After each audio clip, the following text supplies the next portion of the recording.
સુરત શહેરમાં અંધજન વિકાસ કેન્દ્ર દ્વારા 33મી અખિલ ગુજરાત ચેસ ટુર્નામેન્ટનું આયોજન કરાયું હતું, જેમાં મોટી સંખ્યામાં પ્રજ્ઞાચક્ષુ ખેલાડીઓએ આ ટુર્નામેન્ટમાં ભાગ લીધો હતો।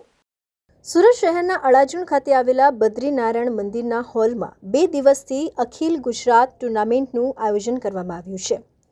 સુરતના અંધજન વિકાસ કેન્દ્ર દ્વારા કરાયું છે, જેમાં આજે ગીતાબેન ભાલકિયા અને ભરતભાઈ શામળા દ્વારા ઉદ્ઘાટન કરવામાં આવ્યું હતું। તેમજ મુખ્ય મહેમાન તરીકે કડવા પાટીદાર સમાજના કીર્તિભાઈ પટેલ હાજર રહ્યા હતા।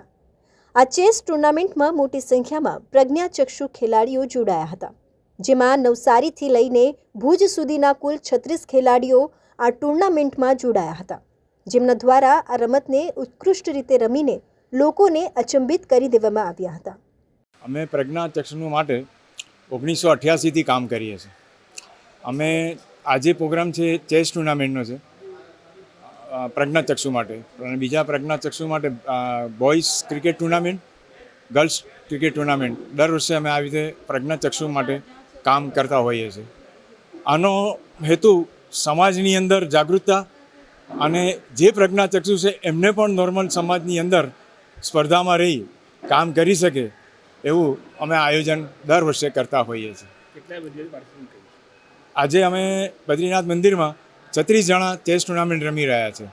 એવો ભુજ, કચ્છ, રાજકોટ, ભાવનગર, અમદાવાદ, સુરતથી આવ્યા છે। એઓનો 2 દિવસ કાર્યક્રમ છે।